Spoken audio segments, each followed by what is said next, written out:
جلیل آقا، شما اینجایین؟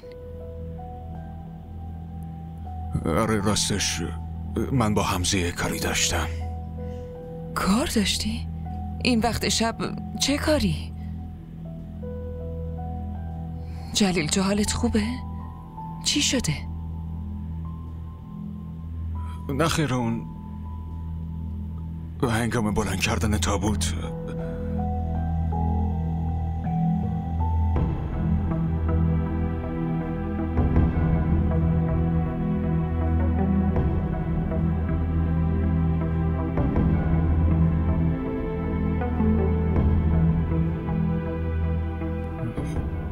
و من باید ازش بپرسم اون چرا به خودم این حرفو زده.